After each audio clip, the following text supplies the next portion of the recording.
ar-ridha bi syai' ridha bima yatawalladu minhu. Ini menjadi berat tantangan dakwah kita, karena guru-guru kita ini kurang peduli pada hal-hal yang seperti ini. Pemerintah apalagi, pemerintah itu hanya peduli pada orang yang tidak pakai masker. Masalah tidak menutup aurat itu persoalan lain lagi. Maka banyak laki-laki yang belum tamat SD naik sepeda motor di jalanan pakai celana pendek saja, tapi bukan warna merah. Ilmu tanyo benar, amai tanyo benar, kure tanyo benar, ngak selamat dunia akhirat.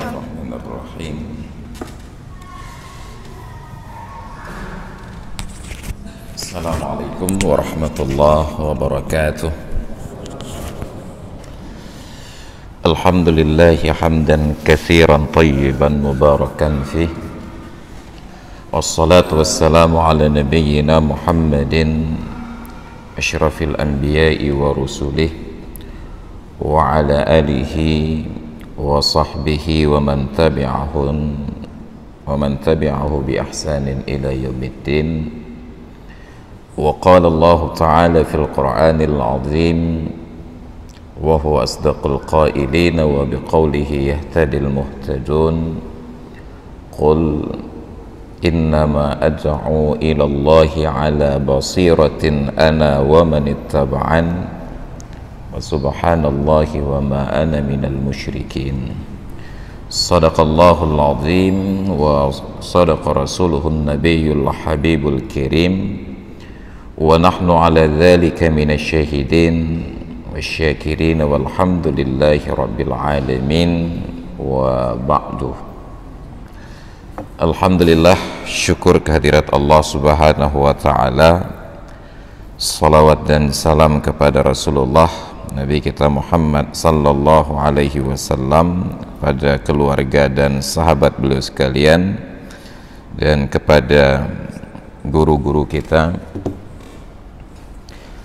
baik yang masih hidup ataupun yang telah berpulang ke rahmatullah. Hadirin dan hadirat sekalian, jamaah salat maghrib dan isya yang dimuliakan Allah. Alhamdulillah dapat berhadir kembali pada kesempatan pengajian rutin kita malam Selasa, dan mudah-mudahan menjadi ilmu yang memberikan manfaat bagi kita di dunia dan di akhirat. Pada pertemuan yang lalu telah kita bahas bahwasanya di dalam Islam ada kewajiban untuk memerangi dan memusuhi orang kafir, bukan pribadinya, melainkan akidah kesesatan yang terpendam di dalam hatinya. Ketika dia berubah menjadi seorang muslim, tunduk dan patuh kepada dakwah Islam, maka kita terima mereka sebagaimana saudara-saudara yang lain. Sehingga Allah nyatakan, fa in amanu wa aqamus salata fa ikhwanukum fiddin. Apabila orang-orang kafir itu beriman, wa aqamus salata, dan mendirikan salat, fa ikhwanukum fiddin, maka mereka adalah saudara kalian di dalam agama. Sebagai wujud kebencian terhadap kekufuran tersebut, maka kita tidak diizinkan di dalam agama untuk setuju pada akidah mereka, dan bentuknya itu adalah dengan cara mendakwahkan mereka, baik bil lisan ataupun bil hal. Apakah dakwah dengan lisan dengan cara-cara yang elegan, ataupun bil hal dengan keadaan kita. Dan sepanjang sejarah, orang-orang bijak selalu menyatakan lisanul hal afsahu min lisanil maqal. Sikap kita lebih fasih bertutur tentang dakwah ini dibandingkan ucapan kita. Dan lebih banyak orang-orang non muslim itu yang mendapatkan hidayah Islam karena melihat tutur kata, tingkah laku dan sikap kita dibandingkan hanya mendengarkan ucapan-ucapan. Jadi ini prinsip dasar yang menyebabkan Rasulullah mempraktikkan akhlak, dan beliau menyatakan satu-satunya risalah kenabian yang beliau bawa, tugas utamanya satu-satunya adalah untuk menyempurnakan akhlak. Innama bu'istu liutammima makarimal akhlak. Hanya saja aku diutus oleh Allah dalam rangka menyempurnakan akhlak yang mulia. Ini prinsip dasar. Dan kita tahu dalam gramatika bahasa Arab, ketika sudah dipakai kata innama, itu berarti tidak ada fungsi yang lain. Satu-satunya tugas beliau adalah menyempurnakan akhlak. Nah, akhlak ini interaksi antara manusia dengan lingkungan sekitarnya, dengan sesama manusia, terlepas apapun bangsa dan suku, terlepas apapun agama dan keyakinannya. Itu akhlak. Sedangkan terhadap Allah Ta'ala tidak dibahasakan dengan kata-kata akhlak. Kepada Allah Ta'ala dibahasakan dengan kata-kata taqwa. Maka dalam hadis sahih riwayat Imam Muslim, Rasulullah menyatakan, ittaqillaha haitsuma kunta wa atbi'is sayyi'atal hasanata tamhuha wa khaliqin nasa bi khuluqin hasanin. Bertakwalah engkau kepada Allah dimanapun kamu berada, dan ikuti perbuatan-perbuatan buruk dengan perbuatan yang baik, niscaya akan menghapuskan bekas dan dosanya. Wa khaliqin nasa, dan berakhlaklah dengan manusia, bi khuluqin hasanin, dengan akhlak yang baik. Dipertegas dalam hadis yang lain lagi, ketika sahabat bertanya, ya Rasulullah, kira-kira dalam Islam ini perbuatan apa yang paling banyak menyebabkan manusia masuk surga? Apa jawaban beliau? Aktsaru ma yudkhilul jannata taqwallahi wa husnul khuluq. Yang paling banyak menyebabkan manusia masuk ke dalam surga adalah dua perkara. Yang pertama takwa kepada Allah, dan yang kedua husnul khuluq, akhlak yang baik. Kita sudah jelaskan dulu, khuluq itu artinya satu akhlak, jamaknya akhlaqun. Tapi ketika diadopsi ke dalam bahasa Indonesia, baik berbentuk mufrad ataupun jamak, tetap disebut akhlak.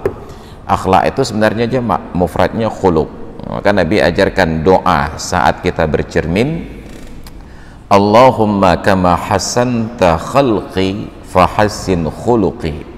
Ya Allah, sebagaimana telah engkau perbagus, engkau perindah bentuk ciptaanku, maka perbaikilah akhlakku, hiasilah akhlakku. Khuluqun.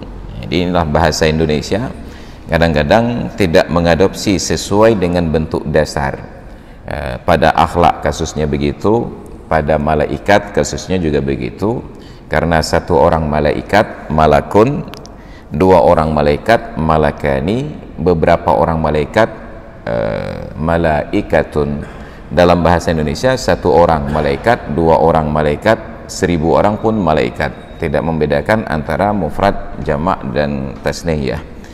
Bahasa Inggris masih bersyukur membedakan antara bentuk mufrad dengan jamaknya, antara singular dengan pluralnya itu dengan penambahan s ataupun es.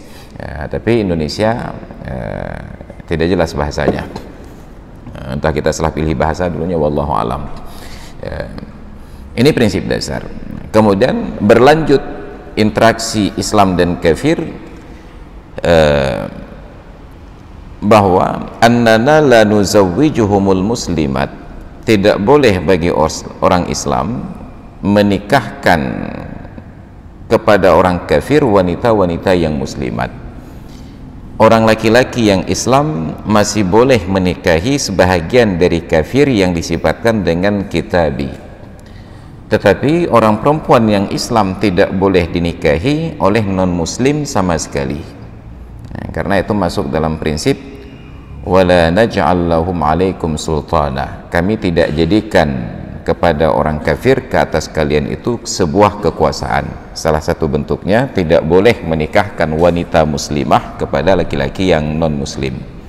Tapi kalau seorang pria yang Islam, dia masih diizinkan untuk menikahi wanita kafir kitabiyah sampai pembicaraannya itu, kalaulah orang kafir kitabiyah, wanita kafir kitabiyah ini yang dinikahi oleh seorang pria muslim hamil dan meninggal dunia dalam keadaan hamil. Nah, pertanyaannya, di mana wanita kafir kitabi ini akan dikuburkan? Sebab salah satu aturan di dalam Islam, tidak boleh menguburkan orang kafir di pekuburan Islam, sebagaimana tidak boleh menguburkan orang Islam di pekuburan orang kafir. Oh ya, yang paling penting 10% hasil penjualan ini akan kita donasikan kepada sahabat-sahabat yang lebih membutuhkan. Alhamdulillah sampai saat ini sudah 2 kali kita donasikan dalam bentuk sembako. Semoga bermanfaat dan insya Allah kedepannya akan terus kita donasikan. Walaupun tidak disepakati, ada perbedaan pendapat, tapi bagi kita sekarang itu tidak lagi dipandang penting, karena yang penting lokasi kuburannya itu indah walaupun bertetangga dengan orang kafir. Misalnya di Karawang itu ada sebuah komplek pekuburan namanya San Diego Hill. Di situ tidak diperhatikan tentang persoalan agama, suku dan lain sebagainya. Yang diperhatikanlah persoalan biaya. Anda punya uang, Anda punya slot kuburan. Jadi orang-orang kaya memilih untuk dikuburkan di sana. Di Amerika itu ketika Michael Jackson meninggal dunia, mudah-mudahan beliau Islam dan meninggal dalam keadaan husnul khotimah, slot kuburan di samping Michael Jackson itu harganya naik luar biasa. Kenapa? Karena saat meninggal dunia kuburannya bertetangga dengan Michael Jackson, bisa saling mengunjungi, sekali-kali ada konser gratis dalam kubur barangkali. Sedangkan dalam Islam yang diperhatikan itu adalah bila lokasi kuburannya dekat dengan kuburan orang-orang yang alim, orang-orang yang baik, yang soleh. Jadi ketika para ulama katakan bila ada orang meninggal dunia berwasiat kepada keluarganya untuk dikuburkan di tempat-tempat tertentu, wasiat yang seperti ini tidak wajib untuk dilaksanakan kecuali apabila yang bersangkutan berharap untuk dikuburkan ila jihatin musyarrafah, ke tempat yang terhormat. Apa maksud tempat terhormat? Boleh jadi tanah haram seperti di Mekah dan di Madinah, boleh jadi minta untuk dikuburkan dekat dengan kuburan orang yang alim. Umpamanya kalau di Aceh Besar ini ada Abu Krungkali umpamanya, itu baru boleh, wajib untuk dituruti. Tetapi kalau hanya sekedar keinginan, misalnya hidupnya tinggal di Prada sedangkan kampungnya di Aceh Barat, Aceh Selatan ataupun Aceh Pidi, Aceh Utara, meninggal di sini lalu minta agar dikuburkan di kampung halaman dekat dengan orang tua, dekat dengan istri, anak dan lain sebagainya, maka permohonan itu tidak wajib untuk dikabulkan. Hanya persoalan kita di Banda Aceh berbeda, sebab di Banda Aceh tidak ada tanah kuburan umum. Akhirnya banyaklah yang meninggal di Banda Aceh dibawa pulang ke kampung untuk dikuburkan. Atau kasus yang kedua, karena di Banda Aceh ini ada rumah sakit tipe A Zainul Abidin, banyak warga-warga sakit berat di daerah yang tidak sanggup ditangani oleh rumah sakit tipe B dan tipe C, akhirnya dirujuk ke Banda Aceh dan rata-rata meninggal dunia di Banda Aceh. Jadi kalaulah kita jalankan peraturan bahwa di mana dia meninggal di sana dikuburkan, sungguh Banda Aceh itu sudah menjadi kuburan umum bagi warga Aceh seluruhnya, karena hampir setiap hari ada warga daerah yang meninggal dunia di rumah sakit Zainul Abidin, maka itu dikecualikan. Nah, menariknya ajaran ini diadopsi oleh sebuah sekte yang sesat, yaitu Ahmadiyah Qadian. Mereka dalam rangka mengembangkan sebuah kode khusus bagi mereka ataupun sebuah ciri khas identitas bagi mereka, kalaulah Rasulullah menjadikan Mekah itu dan Madinah itu sebagai tanah haram, maka Ahmadiyah Qadian ini melalui pendirinya Mirza Ghulam Ahmad, karena berada di provinsi Punjab di India, di Kabupaten Qadian, ada sebuah tempat di daerah itu yang bernama Rabwah. Dia promosikan barang siapa yang meninggal dunia dan dikuburkan di Rabwah berarti dia sudah masuk surga. Dikutiplah ayat Al-Quran, kamathali jannatin birabwatin asabaha wabilun fa'atat ukulaha. Maka orang-orang yang beramal soleh yang berinfak di jalan Allah itu seperti orang yang mempunyai kebun birabwatin, di Rabwah katanya. Padahal arti jannatin di situ bukan jannah dengan makna surga, melainkan jannah dengan makna kebun. Rabwatin itu tidak merujuk sebuah nama daerah tertentu, karena arti dasar dari Rabwah tersebut adalah tempat yang tinggi. Tetapi di daerahnya dibuatlah sebuah nama lokasi dengan nama Rabwah. Maka dia jual ayat Al-Quran ini, siapa yang meninggal dan dikuburkan di sini maka dia akan masuk surga, kamathali jannatin birabwah katanya. Jadi itu saja promosinya. Jadi pengikut-pengikutnya yang fanatik rela membayar slot kuburan di sana itu dengan harga yang tinggi, dan itu dikembangkan dengan cara-cara demikian. Mungkin kalau saya mau, saya akan kembangkan bahwa Rabwah itu dataran tinggi ada di Cot Keung, yang meninggal dan dikuburkan di Cot Keung itu sudah pasti masuk surga. Tentu orang-orang yang fanatik ke saya itu akan bayar berapapun, pokoknya saya dikuburkan di Cot Keung, Pak Ustaz. Ini salah satu fanatisme yang berlebihan yang menghilangkan logika. Jadi pada persoalan orang muslimah, orang kafirah yang meninggal dunia dalam keadaan hamil, di dalam rahimnya terdapat janin yang muslim. Pertanyaannya, bagaimana janin itu disifatkan muslim sedangkan ibunya kafir? Ternyata kata para ulama, anak itu secara tabiat mengikuti ayahnya. Anak itu dinisbahkan kepada ayahnya. Ketika ayahnya Islam dan ibunya kafir, maka anak itu dinisbahkan kepada ayahnya yang muslim. Meninggal dalam rahimnya ada janin, pertanyaannya akan dikuburkan di mana? Dikuburkan di komplek kuburan Islam, wanita yang meninggal ini kafir, dikuburkan di lokasi kuburan kafir, janin di dalam rahimnya itu Islam. Maka akhirnya saran para ulama, wanita ini harus dikuburkan di ujung pekuburan Islam dalam posisi membelakangi kiblat. Kenapa demikian? Karena di dalam rahimnya ada janin yang posisi janin dengan posisi ibu itu terbalik. Janin itu dihadapkan ke arah kiblat karena dia Islam, ibunya membelakangi kiblat untuk memastikan janin itu menghadap ke sana. Ini yang pertama. Wala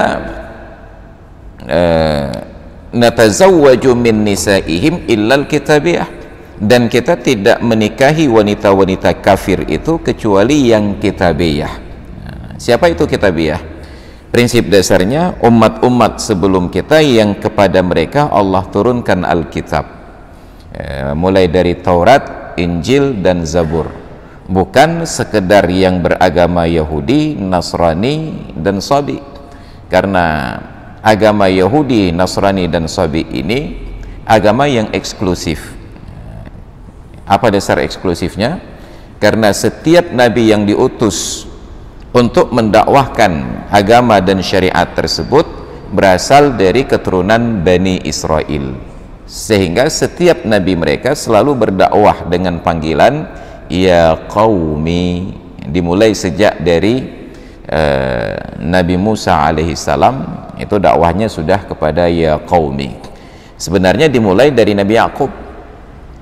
Nabi Yakub itu dakwah beliau menyasar kepada anak dan keturunannya. Maka diabadikan oleh Allah di dalam Al-Quran surat Al-Baqarah, am kuntum syuhada'a idh hadara ya'qubal mautu idh qala li banihi ma ta'buduna min ba'di. Ataukah kalian hadir ketika kematian itu datang kepada Yakub, saat dia bertanya kepada anak-anaknya, apa yang akan kalian sembah ketika aku mati? Dan ini hampir setiap nabi mereka peduli pada keluarganya, kecuali Nabi kita Muhammad sallallahu alaihi wasallam detik-detik menjelang ajal tidak pernah menyinggung tentang istri dan anak-anaknya.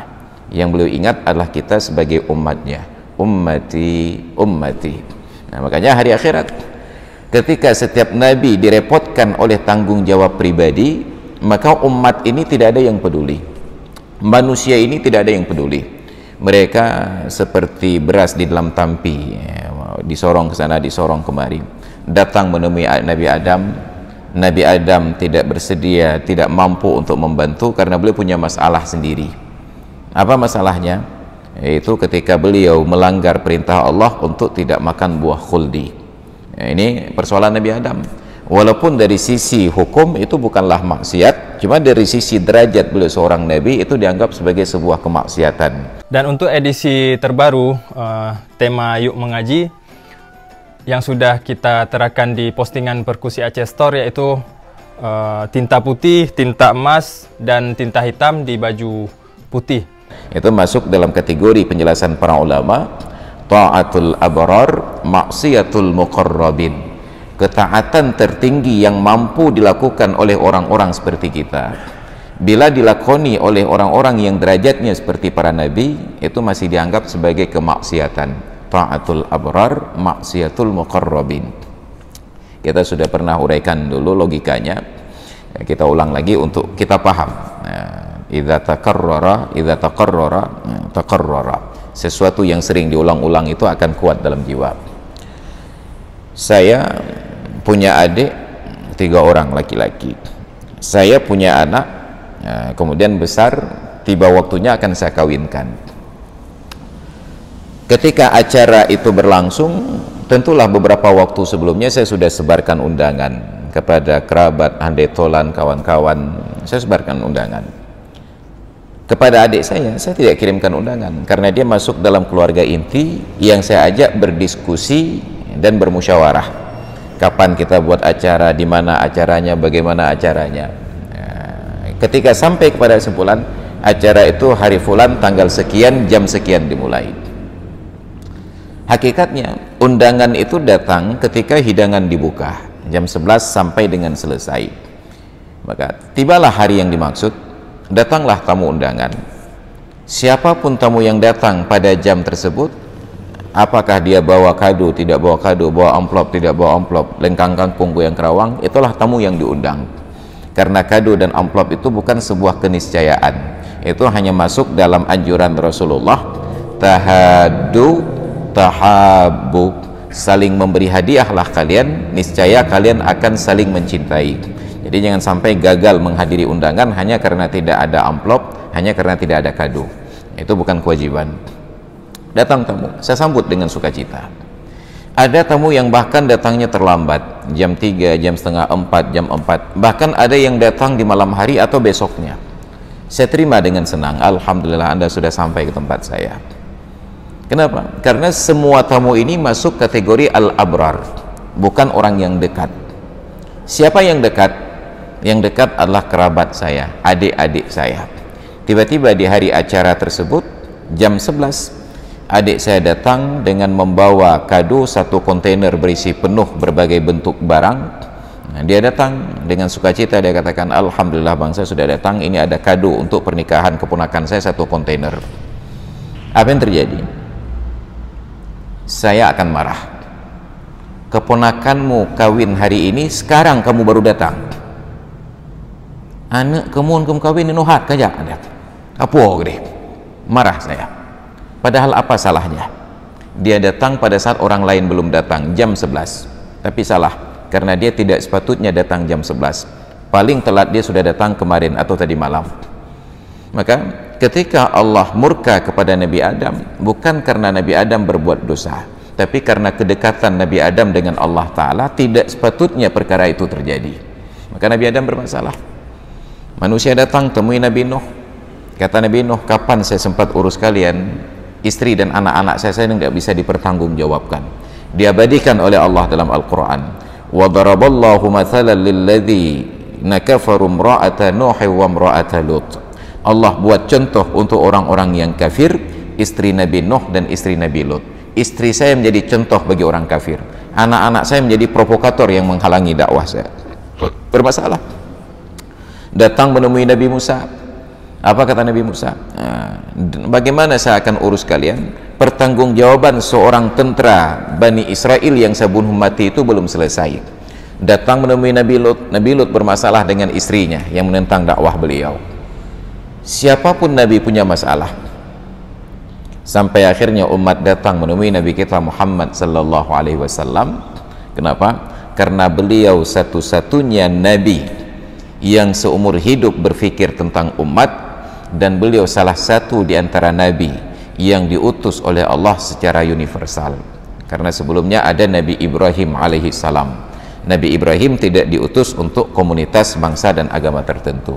Maka kafir kitabi yang dimaksud adalah umat yang Allah turunkan Alkitab kepada mereka dan berpegang teguh kepada kitab tersebut sampai hari ini. Nah, umat itu adalah dari kalangan Bani Israel. Nah, Israel yang ada di Arab sekarang, ataupun Bani Israel yang sekarang sudah hijrah ke Eropa karena akibat dari gempuran Nazi di masa lalu dan lain sebagainya. Dia tidak termasuk kalau ada orang Nasrani dari Prada, orang Nasrani dari Cat Keeng, itu tidak masuk kategori kafir kitabi, kecuali apabila sanggup dia pertanggungjawabkan silsilahnya itu dari Bani Israel. Nah, itu yang dibolehkan. Wala naghsilu mautahum, dan kita tidak memandikan jenazah orang-orang kafir. Wala nusalli alaihim, dan kita tidak melaksanakan salat jenazah kepada orang kafir, hanya sekedar dikuburkan saja. Ya, hanya kewajiban untuk menguburkan. Makanya jangankan untuk salat jenazah, jangankan untuk memandikan, beristighfar mohon ampun saja untuk orang kafir dilarang oleh Allah Ta'ala. Ya, ketika paman beliau Abu Talib meninggal dunia, Nabi datang menjenguk di detik-detik akhir, beliau tawarkan Islam itu kepada Abu Talib. Nabi tidak berputus asa dari dakwahnya, walaupun Abu Talib itu sepanjang hayatnya tidak menerima dakwah Islam, tetapi beliau mendukung dakwah Nabi dan melindunginya. Di saat-saat terakhir menjelang ajal, Nabi datang menemui Abu Talib dan katakan, ayyu ammi qul la ilaha illallah ahtajju laka bihi indallah. Wahai pamanku, ucapkan kata la ilaha illallah, saya akan bela Anda, saya akan advokasi Anda di hadapan Allah. Begitu Nabi selesai dari ucapannya, Abu Lahab yang duduk di samping Abu Talib menjalankan fungsi dakwahnya pula. Araghibun anta an millati abina ya Abu Talib. Apakah kamu sudah tidak senang lagi kepada ajaran nenek moyang kita, wahai Abu Talib? Maka Abu Talib di akhir hayatnya hanya mengucapkan kalimat wa ala millati Abdul Muttalib, saya mati dan hidup di dalam ajaran Abdul Muttalib. Saking sedihnya Nabi, paman yang mencintai beliau, merawat beliau sejak dari usia 8 tahun sampai paman itu meninggal dunia. Paman yang lebih mencintai beliau daripada anak kandungnya sendiri. Paman yang menikahkan beliau dengan Khadijah binti Khuwailid. Paman yang segala-galanya dalam hidup Nabi, tetapi paman ini tidak mampu diberikan hidayah oleh Nabi, padahal paman itu yang pertama kali tahu bahwa Muhammad ini kelak akan menjadi Nabi. Apa yang terjadi? Rasa penyesalan yang tinggi itu menyebabkan beliau berikrar, bersumpah di depan jenazah pamannya, wallahi la astaghfiranna laka rabbi ma lam unha. Demi Allah, saya akan senantiasa mohon ampunan dosa Anda kepada Allah Ta'ala selama saya tidak dilarang oleh Allah. Dikaitkan selama saya tidak dilarang oleh Allah. Lalu turunlah ayat yang melarang istighfar tersebut. Maka lin nabiyyi walal ladzina amanu ay yastaghfiru lil musyrikin walau kanu ulil qurba. Tidak patut bagi seorang nabi dan tidak pula bagi orang-orang yang beriman untuk memohon ampunan kepada orang musyrik sekalipun orang musyrik itu adalah kerabatnya. Maka tidak dibolehkan sampai berlaku syariat. Jangankan untuk mohon kasih sayang, ampunan pun tidak boleh kita pohonkan. Jadi tidak boleh orang kafir meninggal dunia disifatkan dengan kata-kata almarhum. Dan hukum seperti ini entah tidak dijelaskan, tidak dipublikasikan, sehingga banyak kasus kita dapati ketika tokoh-tokoh yang populer yang beragama di luar Islam meninggal dunia, wartawan-wartawan bahkan yang Islam itu menyebutkan almarhum dan almarhumah. Dulu ketika Suzanna, bayangkan hantu meninggal dunia. Pertama kita kenal Sundel Bolong itu kan Suzanna pelakonnya. Ketika hantu ini meninggal dunia, itu media-media di Indonesia membahasakan telah meninggal dunia almarhumah Suzanna. Kamu tuh ada untung tidak dibahasakan telah berpulang ke rahmatullah almarhumah Suzanna. Ini persoalan.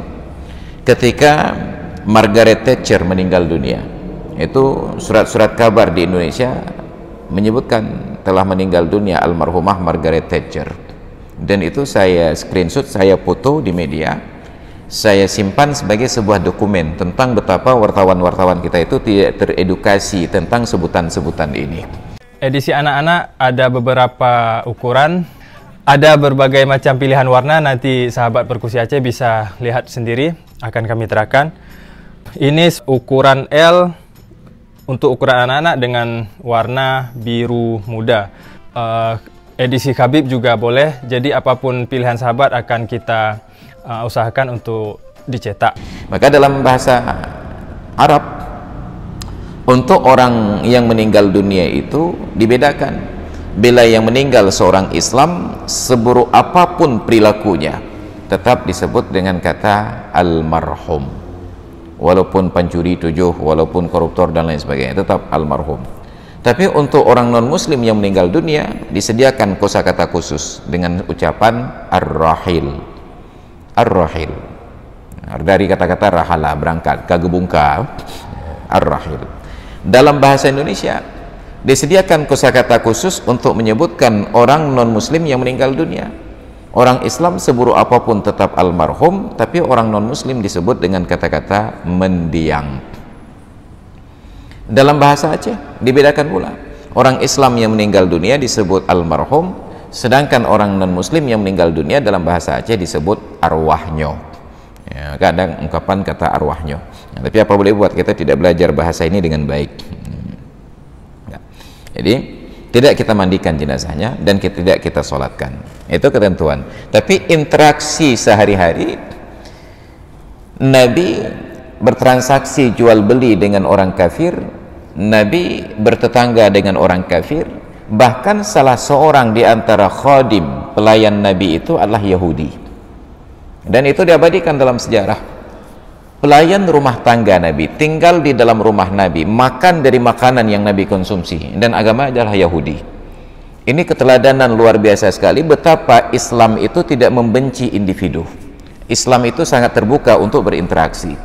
Sampai ketika pelayan beliau yang Yahudi ini sakit, tidak masuk kerja beberapa hari, Nabi datang menjenguk ke rumahnya.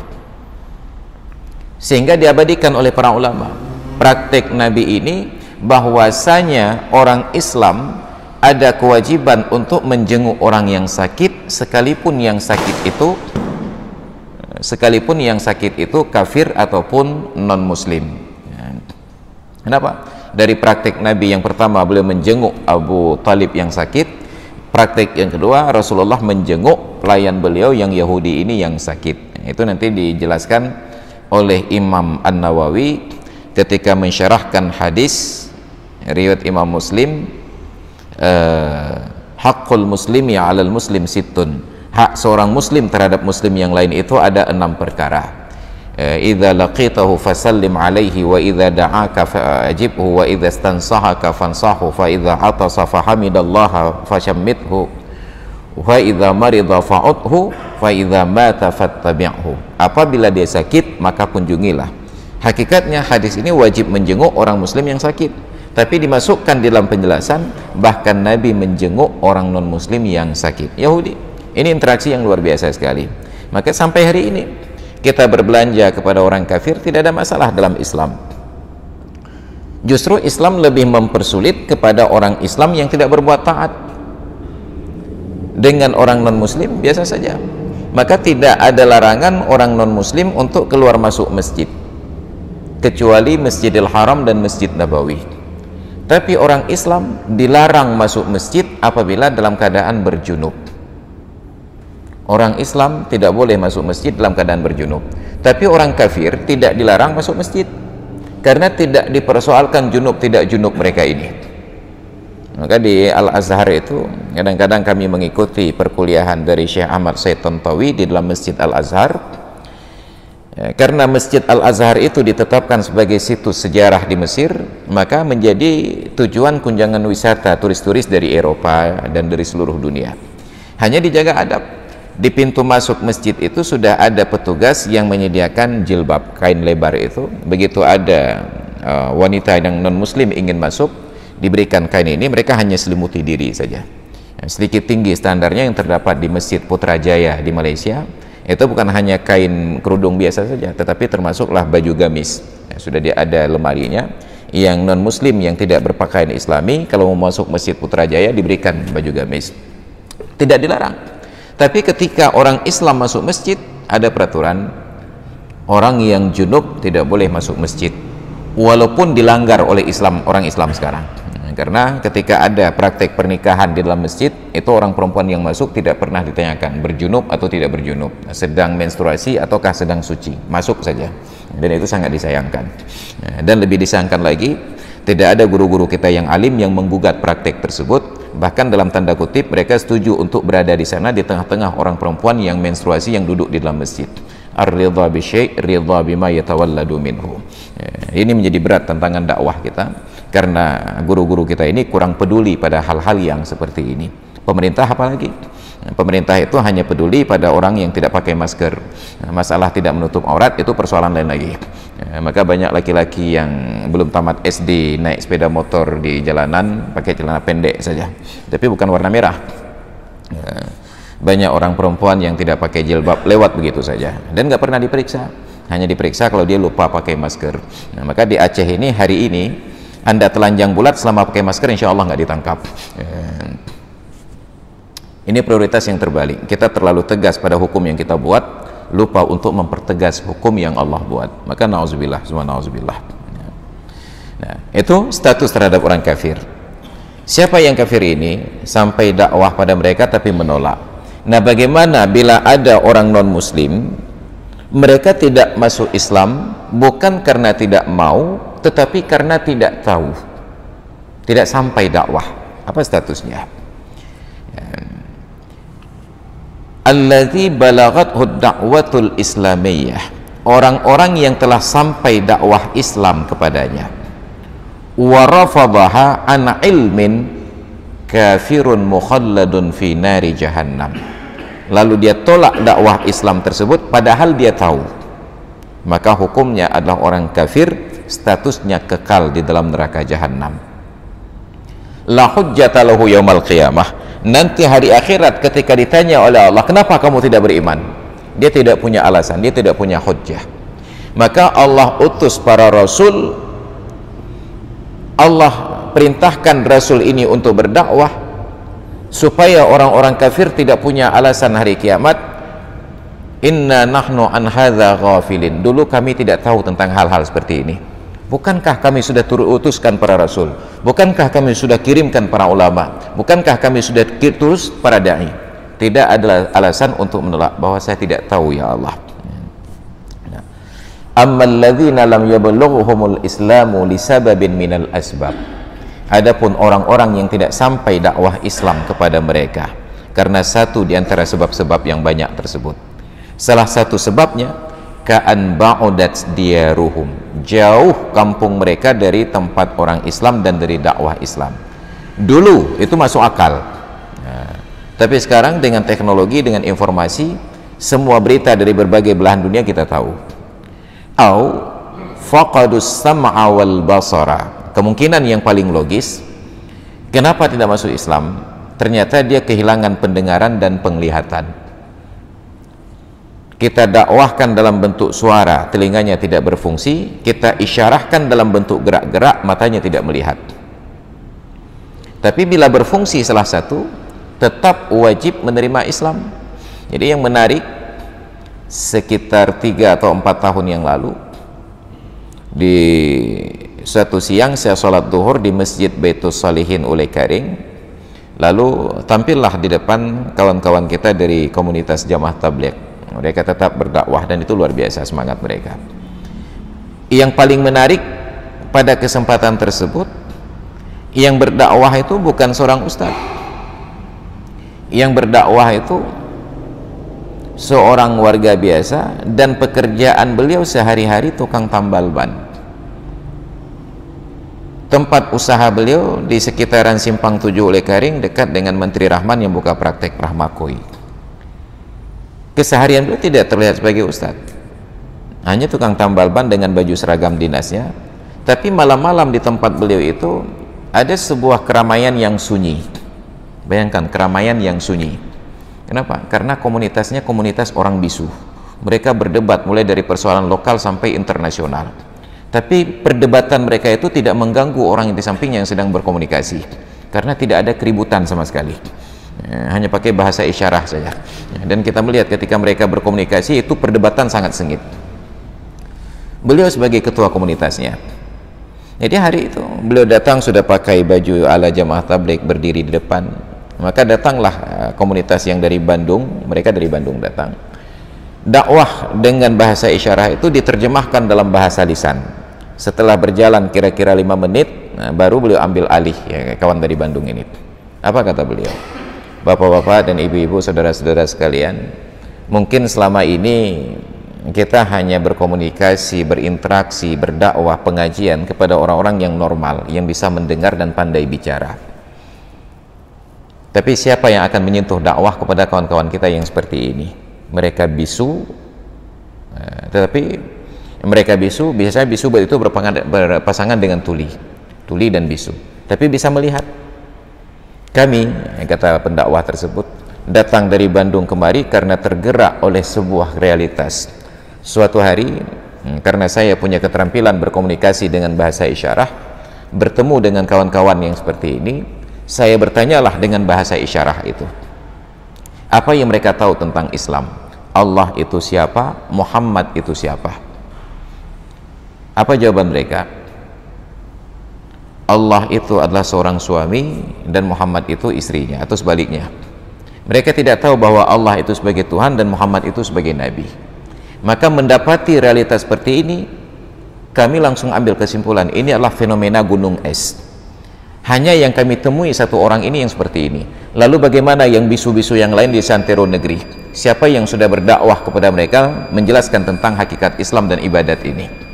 Maka akhirnya saya rekrut kawan-kawan yang lain yang punya keterampilan untuk berkomunikasi pakai bahasa isyarat, punya ghirah yang sama untuk mendakwahkan syariah Islam. Kami datangi komunitas-komunitas saudara-saudara kita yang bisu ini, kami ajak diskusi, kami dakwahkan, dan mereka sangat terharu bahwa informasi ini tidak pernah tersentuh sebelumnya. Maka sekarang kami datang ke Aceh membangun kesadaran bahwa ada dakwah yang terputus terhadap orang-orang yang tinggal di tengah komunitas umat Islam.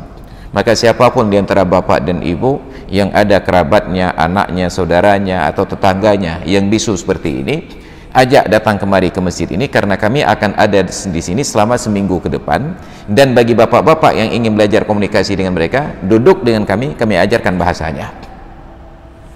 Dan itu luar biasa menggugah saya. Maka hari ini saya kebetulan salah seorang ipar, kakak dari istri saya itu tunarungu, tidak bisa berbicara. Dan kalau sudah tinggal dengan beliau berdua duduk di rumah, itu saya sudah hilang akal bagaimana harus berkomunikasi. Tapi untungnya beliau sudah pernah sekolah di sekolah khusus untuk orang-orang penyandang cacat ini dan pandai berkomunikasi. Ini luar biasa, dakwah yang terputus. Maka nauzubillah summa nauzubillah. Nah, sekarang yang menjadi alasan kehilangan pendengaran sekaligus kehilangan penglihatan. Kita isyarahkan dia tidak bisa melihat, kita sampaikan dalam bentuk bicara, suara, dia tidak mendengar. Maka Allah bahasakan orang kafir summun, bukmun, umyun. Umyun itu buta, summun itu bisu, bukmun mereka tuli. Buta, tuli. Orang yang buta sekaligus tuli tidak bisa menerima informasi. Buruk, tapi orang kafir ini lebih buruk lagi. Informasi dari mereka pun tidak bisa diterima. Summun, bukmun, umyun. Sudah bisu, sudah tuli, buta lagi. Fahum la ya'qilun, mereka tidak berakal. Fahum la yubsirun, mereka tidak mendengar. Fahum la ya'qilun, mereka tidak berfikir. Ini diabadikan oleh Allah. Au balaghahumul islamu wa hum kibarun la ya'qilun, atau sampai dakwah Islam kepada mereka dalam usia yang sudah lanjut dan mereka sudah pikun. Fahaulai la yu'adzabuna fi yaumil qiyamati, mereka-mereka yang seperti ini tidak disiksa pada hari kiamat, hatta yukhtabaru wa yumtahanu, sehingga mereka diuji lebih dahulu. Li'annal hujjata lam taqum alaihim, karena hujjah tidak bisa ditegakkan ke atas mereka. Maka Allah katakan, wa ma kunna mu'adzibina hatta nab'atha rasula, dan tidaklah kami akan menyiksa sampai kami bangkitkan, kami utus seorang rasul. Jadi terjadilah perdebatan karena ada kawan-kawan kita yang berdakwah yang fokus mereka itu hanya tentang mengkafir-kafirkan saja. Tidak terkecuali sosok yang dikafirkan itu adalah ayah dan ibu Nabi. Ayah dan ibu Nabi, ayah dan ibu dari Rasulullah kafir masuk neraka. Nauzubillah summa nauzubillah. Padahal ayah dan ibu Nabi tidak pernah sampai dakwah Islam kepada mereka. Bagaimana Nabi akan mendakwahkan ayah dan ibunya untuk masuk Islam kalau ayah Nabi sudah meninggal sebelum Nabi lahir dan ibunya sudah meninggal saat usia Nabi 6 tahun, dan beliau baru dilantik menjadi Nabi di usia 40, dan beliau baru mendakwahkan Islam secara terbuka di usia 43 tahun. Wa ma kunna mu'adzibina hatta nab'atha rasula, kami tidak akan menurunkan siksa sampai kami mengutus para rasul. Mereka langsung sampai kesimpulan ayah dan ibu Nabi masuk neraka karena sebuah hadis, abi wa abuka finnar, ayahku dan ayahmu di dalam neraka. Padahal bahasa Arab menerima adanya majaz, dan dalam bahasa Arab secara hakikat pun kata-kata ayah tidak harus kepada ayah kandung. Maka tadi kita kutip dalam surat Al-Baqarah tentang sejarah Nabi Ya'qub alaihissalam, saat beliau bertanya kepada anak-anaknya, ma ta'buduna min ba'di, apa yang akan kalian sembah setelah aku mati? Apa jawaban anak-anaknya? Qalu na'budu ilahaka, mereka jawab, kami akan sembah Tuhanmu, Tuhan ayahnya, wa ilaha abaika Ibrahim wa Ismail wa Ishaq, dan Tuhan ayah-ayahmu sebelumnya. Siapa yang dimaksudkan dengan ayah-ayahmu? Ibrahim. Padahal Ibrahim bukan ayah Nabi Ya'qub. Ibrahim adalah kakek Nabi Ya'qub, karena ayah beliau adalah Ishak. Siapa lagi ayah-ayah yang dimaksud? Wa Ismaila, dan Ismail. Padahal Ismail bukan ayah Nabi Ya'qub, karena Ismail adalah abang dari Nabi Ishak. Baru sampai pada ayah yang sebenarnya, wa Ishaqa, dan Ishak. Maka dalam bahasa Arab, paman ayah, kakek ayah. Maka nanti saat kita temui Nabi Adam di akhirat, kita katakan, ya Adamu anta abuna, wahai Adam, engkau ayah kami.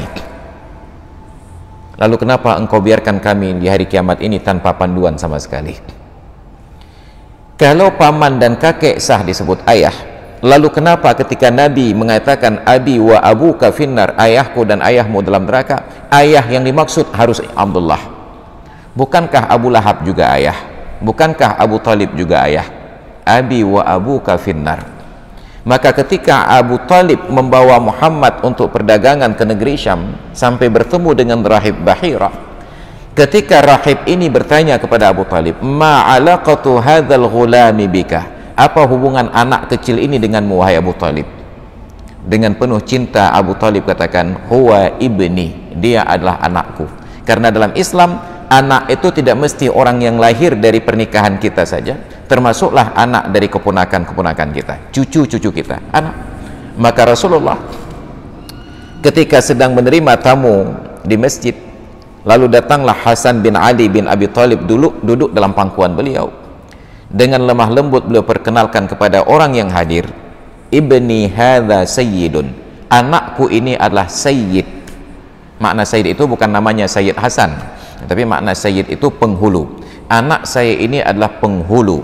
Wala'allallahu yuslihu bihi bainal fi'atain, dan mudah-mudahan Allah damaikan dengan sebab anakku ini antara dua kelompok umat Islam yang sedang bersengketa.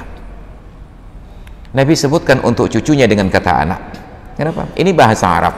Lalu kenapa kita harus paksakan penyempitan makna bahwa abi yang dimaksud oleh Nabi dalam hadisnya itu adalah Abdullah? Padahal itu hanya benar secara bahasa, tidak benar secara logika agama. karena tidak bisa disebutkan kafir orang yang tidak sampai dakwah Islam, apalagi orang yang telah meninggal sebelum Islam itu didakwahkan. Maka kenapa mereka tidak bersikap sopan saja kepada Nabi? Kalaupun benar pernyataan mereka bahwa ayah dan ibu Nabi masuk neraka, lalu apa untungnya hal itu disampaikan kepada kita? Yang ada hanya menyakiti perasaan Nabi. Bahkan Nabi melarang sahabat-sahabat beliau memaki putra Abu Lahab, Atbah dan Utaibah. Di hari penaklukan Mekah, ketika semua orang Mekah sudah masuk Islam, tersisa 3 orang lagi, Atbah, Utaibah bin Abi Lahab kedua-duanya, dan Al-Wahsy. Wahsy ini tidak berani datang menemui Nabi karena Nabi sangat marah atas sikap pengecutnya yang menikam Hamzah bin Abdul Muttalib dari belakang dalam peperangan. Kalau berhadap-hadapan perang tanding Hamzah wafat, Nabi tidak marah, tapi Nabi sangat marah karena ditikam dari belakang. Lalu dada Hamzah dibelah, hati dan jantungnya diambil untuk dipersembahkan kepada Hindun untuk dikunyah dalam keadaan mentah, karena Hindun marah kepada Hamzah yang membunuh saudaranya dalam peperangan Badar sebelumnya. Wahsy tidak berani datang, lalu dibujuk oleh sahabat-sahabat yang lain, datang saja temui Muhammad, Muhammad akan maafkan kamu. Maka datanglah Wahsy dalam keadaan takut-takut, dan benar kemarahan Nabi itu tidak mampu beliau redam. Beliau katakan kepada Wahsy, wahai Wahsy, Islammu aku terima, dosamu mudah-mudahan diampuni oleh Allah, tetapi sejak hari ini engkau jangan pernah lagi terlihat di hadapanku. Lalu datanglah Atbah dan Utaibah putra Abi Lahab. Mereka punya masalah dengan Nabi karena Atbah dan Utaibah ini sebelum dakwah adalah 2 orang menantu Nabi, suami dari Ruqayyah dan Ummi Kulsum.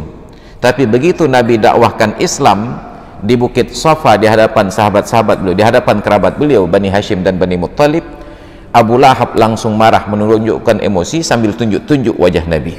Tabban laka ya Muhammad, alihadza jama'tana. Celaka engkau wahai Muhammad, gara-gara urusan ini engkau kumpulkan kami di sini. Saking marahnya Abu Lahab, dia pulang ke rumah, dia panggil anaknya. Ra'si bi ra'saykuma haramun hatta tutalliqa banatai Muhammad. Kepala saya ini haram bersentuhan dengan kepala kalian berdua sampai 2 orang putri Muhammad itu kalian ceraikan. Maka dicerailah Ruqayyah, diceraikanlah Ummi Kulsum, karena anak-anak ini lebih patuh pada ayahnya Abu Lahab daripada mencintai istrinya Ruqayyah dan Ummi Kulsum. Maka mereka malu-malu. Lalu dibujuk oleh sahabat yang lain. Datanglah Atbah dan Utaibah. Ketika melihat kedatangan 2 orang putra Abu Lahab ini dari jauh, sahabat-sahabat yang hadir mencemoohi, anak Abu Lahab kaja, anak Abu Lahab kaja. Cemoohan mereka itu terdengar di telinga Nabi. Nabi tegur mereka, la tasubbul amwat innama yu'dzil maut. La tasubbul amwat, jangan kalian caci maki orang-orang yang telah meninggal. Li'annahum qad afdau ila ma amilu, karena mereka sudah berserah diri kepada Allah atas perbuatannya. Karena mencaci orang yang mati hanya menyakiti orang yang masih hidup. Ketahuilah, 2 orang yang datang itu adalah syahidaini, 2 orang yang akan mati syahid. Disampaikan oleh Nabi di hari tersebut, diterima Islam mereka, diperlakukan dengan terhormat. Apa yang terjadi? Atbah dan Utaibah setelah memeluk Islam ikut dalam setiap peperangan, dan mereka yang paling berani. Ketika pasukan lain bergerak serentak, innallaha yuhibbul ladzina yuqatiluna fi sabilihi saffan ka'annahum bunyanun marsus, seperti tembok air yang kokoh. Tapi Atbah dan Utaibah memerangi musuh maju ke depan di tengah-tengah musuh. Dipanggil oleh sahabat, wahai Atbah, wahai Utaibah, jangan terlalu maju, kita kembali ke belakang. Apa jawaban mereka? Beginilah dulu kami perangi kalian ketika kami kafir, maka setelah kami masuk Islam, begini pula kami akan membalas orang kafir dalam keislaman. Bayangkan mereka berdua maju ke depan, dikepung oleh musuh, dan akhirnya mereka dapatkan syahidnya. Benar ucapan Nabi, yang akan datang pada kalian ini adalah 2 orang yang akan mati syahid. Ini Islam. Nah, maka kita sayangkan bagaimana ada orang yang mengaku Islam tapi tidak tergores hatinya ketika ayah dan ibu Nabi dinyatakan kafir, padahal tidak boleh menisbahkan kafir kepada orang yang tidak sampai dakwah Islam. Nah, kalaupun benar, tetap tidak akan disiksa oleh Allah. Wa ma kunna mu'adzibina hatta nab'atha rasula, kami tidak akan menyiksa sehingga kami utus para rasul. Dalil bahwasanya 4 golongan itu tidak akan disiksa adalah hadis yang diriwayatkan oleh Al-Aswad bin Sari'. Beliau berkata, Rasulullah sallallahu alaihi wasallam bersabda, arba'atun, 4 golongan, yahtajuna yaumal qiyamati, mereka punya alasan pada hari kiamat kenapa tidak menerima Islam. Yang pertama, rajulun asammu la yasma'u syai'ah, seorang pria yang bisu yang tidak mendengar sesuatu. Wa rajulun ahmaq, yang kedua seorang pria yang idiot dengan keterbelakangan mental. Wa rajulun haramun, seorang pria yang sudah sangat lanjut usia, sudah pikun. Wa rajulun mata fil fatrati, dan seorang pria yang meninggal dunia dalam masa fitrah. Apa itu fitrah? Lam tablughu da'watur rasul, tidak sampai kepadanya dakwah rasul. Boleh jadi rasul sudah diutus tapi dakwah belum sampai. Arab itu 7.600 sekian kilo dari Aceh. Tentu di Aceh pada tahun 571 Masehi sudah ada manusia yang hidup di sini. Ada kerajaan-kerajaannya. Tapi kerajaan itu masih Hindu, masih Buddha, dan kita dapati situs-situsnya. Nah pertanyaannya, apakah orang Aceh yang tidak masuk Islam ketika Nabi sudah berdakwah di Mekah itu disiksa oleh Allah hari kiamat? Kafir iya, tapi disiksa apakah benar disiksa? Wa ma kunna mu'adzibina hatta nab'atha rasulah, kami tidak akan menyiksa sampai kami utus para rasul, belum sampai dakwahnya kemari. Tapi kan bisa telepon, belum ada telepon waktu itu, apalagi internet. Dakwah itu jalan pelan-pelan. Maka mulailah interaksi bisnis dan dagang, pedagang-pedagang Arab sampai kemari. Mereka sampai ke Aceh dan mendakwahkan Islam di Aceh. Makanya raja-raja Aceh itu berinteraksi dengan para pedagang dari Arab, dan di Arab para pedagang ini adalah para bangsawan. Mereka berdagang di sini. Maka dari perdagangan tersebut orang Arab ini bisa dipanggil oleh anak buahnya sebagai majikan. Majikan dalam bahasa Arab disebut dengan sayyid, ya sayyidi. Untuk laki-laki sidna, untuk perempuan dipanggil siti. Maka siti dan sidna dalam bahasa Arab bukanlah nama, itu panggilan. Nah, maka ketika Nabi punya istri Khadijah, Aisyah, Saudah, Juwairiyah dan lain sebagainya, istri-istri Nabi ini tidak punya nama Siti, bukan Siti Khadijah, bukan Siti Aisyah, bukan Siti Hafsah, bukan Siti Zainab dan lain sebagainya. Tidak ada Siti, hanya ada Khadijah, Aisyah, Safiyah, Zainab dan lain sebagainya. Dari mana datang sebutan Siti? Wanita-wanita muslimah dan orang-orang Islam yang bertemu dengan mereka memuliakan mereka dengan sebutan, ya Siti, wahai tuanku, wahai majikanku. Siti singkatan dari Sayyidati, Sidna singkatan dari Sayyidina. Tapi sekarang di Aceh Siti menjadi nama. Baru lahir karena anaknya perempuan langsung diberikan nama. Siapa namanya? Siti Fatimah. Jadi majikan belum tentu, Siti sudah pasti. Maka 4 golongan ini punya alasan di hadapan Allah. Kenapa kalian tidak masuk Islam? Apa yang mereka jawab? Fa'ammal asammu fayaqulu, adapun orang-orang yang tuli ini akan menjawab, Rabbi, wahai Tuhanku, qad ja'al islamu wa ma asma'u syai'an, benar Islam telah datang tapi saya tidak dengar apapun. Wa ammal ahmaqu fayaqulu, adapun orang yang idiot ini menjawab, Rabbi, wahai Tuhanku, qad ja'al islamu, benar Islam telah datang, wasbiyanu yahdhifunani bil ma'ri, sedangkan anak-anak kecil melempari aku dengan kotoran binatang karena dianggap orang gila. Masa lalu kita kalau ketemu orang gila itu diusik sepanjang jalan, tapi sekarang kita lebih bermartabat karena kita tahu bahwa saudara-saudara kita dengan gangguan jiwa ini adalah orang-orang yang terhormat. Wahai Tuhanku, benar Islam telah datang, tapi ketika Islam datang, saat itu anak-anak kecil masih melempari saya sepanjang jalan dengan kotoran binatang. Wa ammal huramu, adapun orang yang sudah pikun menjawab, Rabbi, wahai Tuhanku, laqad ja'al islamu, benar Islam telah datang, wa ma aqilu syai'an, tapi saya tidak ingat sesuatu, pikiran saya sudah tidak waras lagi. Wa ammal ladzi mata fil fatrati fayaqulu, adapun orang yang meninggal pada zaman fitrah antara nabi dengan nabi, mereka akan jawab, Rabbi, ma atani min rasulin, wahai Tuhanku, tidak ada seorang rasul pun yang datang kepadaku. Nabinya tidak datang, dakwahnya tidak sampai. Fa ya'khudallahu mawathiqahu layuti'annahu, maka Allah ambil dokumen-dokumen perjanjian mereka bahwa mereka benar-benar akan patuh kepadanya. Fayursilu ilaihim anidkhulun nar, maka diutus kepada mereka, antarkan mereka ke dalam neraka.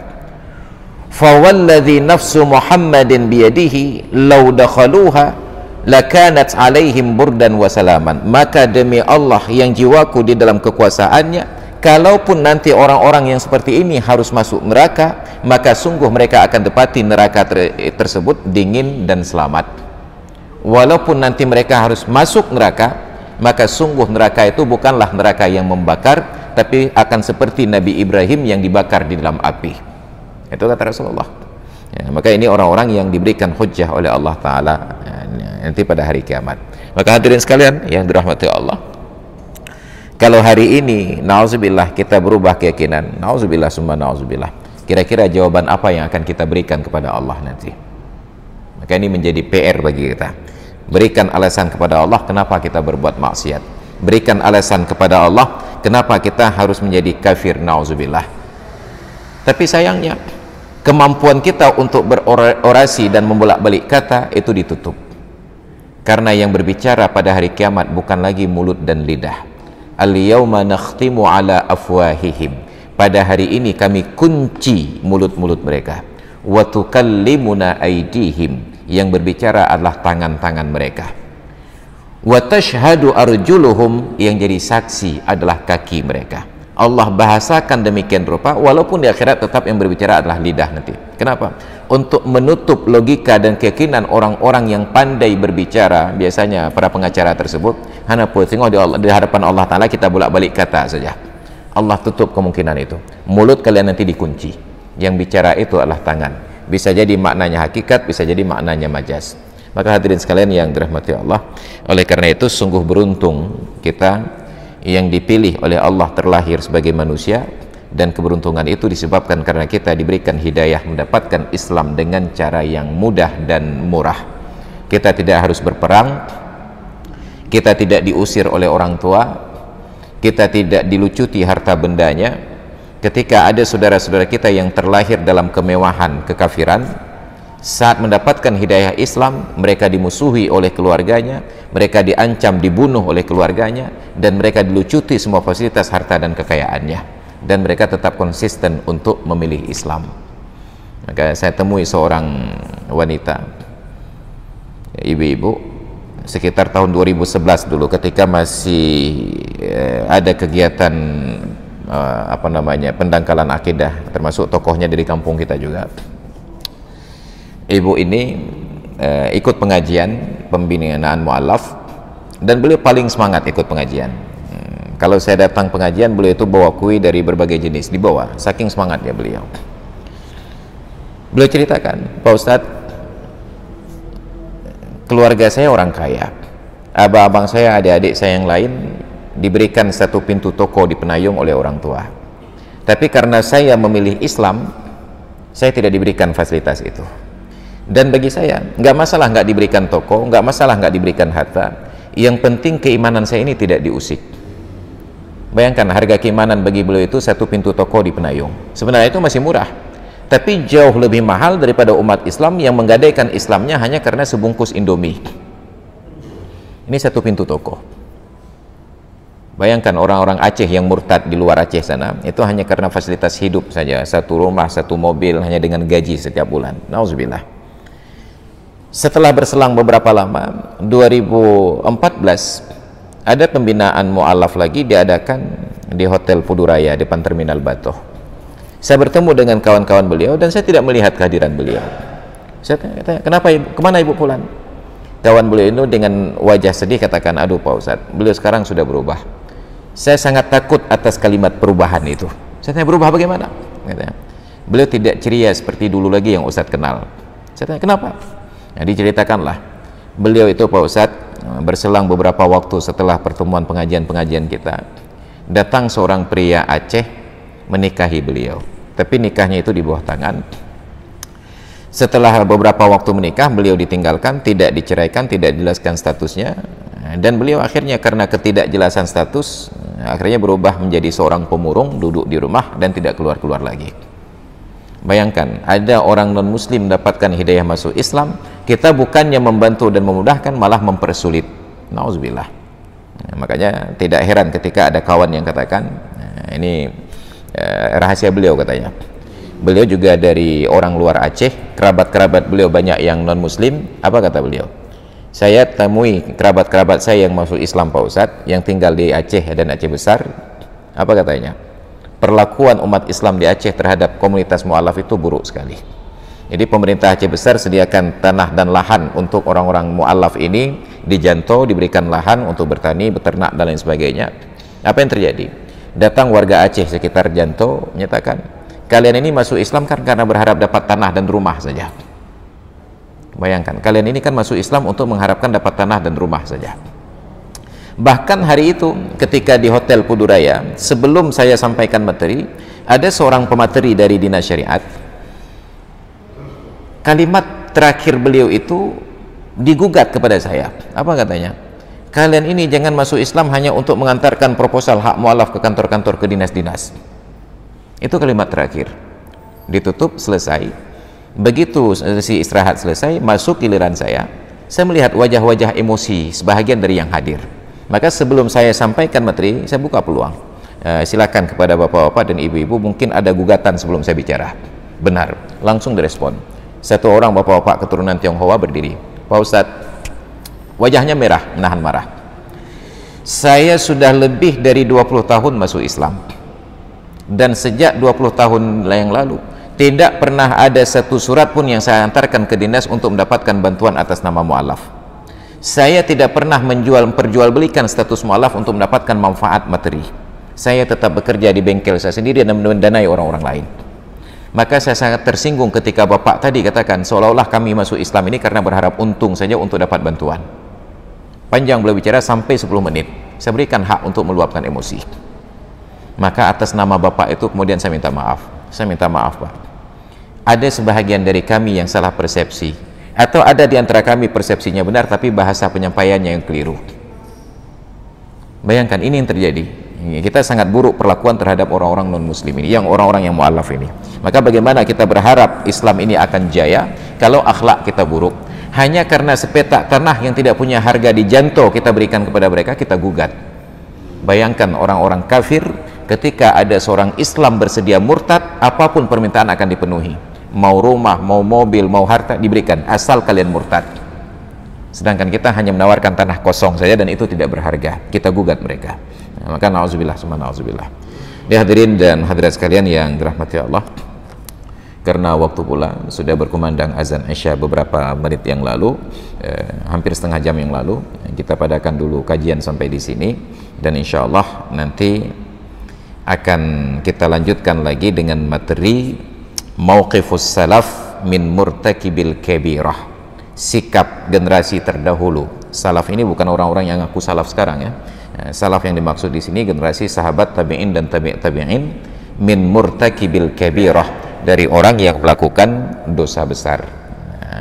Bagaimana sikap mereka? Dan mudah-mudahan itu menjadi panduan bagi kita ketika berhadapan dengan saudara-saudara kita yang melakukan dosa besar. Baik, demikian pengantar kajian. Kita buka sesi diskusi dan tanya jawab. Disilahkan dengan segala hormat. Wallahu a'lam bis-shawab wa ilaihil marji'un wal ma'ab.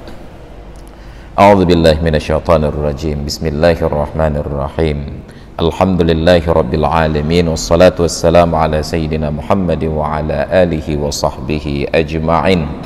Allahumma rzuqna fahman nabiyyin wa hifdhal mursalin wa ilhamal malaikatil muqarrabin.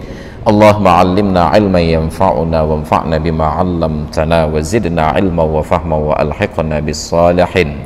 Rabbana ighfir lana dhunubana wa liwalidayna warhamhuma kama rabbayana shighara wa li jami'il mu'minina wal mu'minat wal muslimina wal muslimat al ahya'i minhum wal amwat innaka sami'un qaribun mujibud da'awati ya qadiyal hajat. Rabbana atina fid dunya hasanah wa fil akhirati hasanatan wa qina adzaban nar. Wa sallallahu ala sayyidina Muhammad wa ala alihi wa sahbihi ajma'in. Walhamdulillahi rabbil alamin. Al-Fatihah. Bismillahirrahmanirrahim.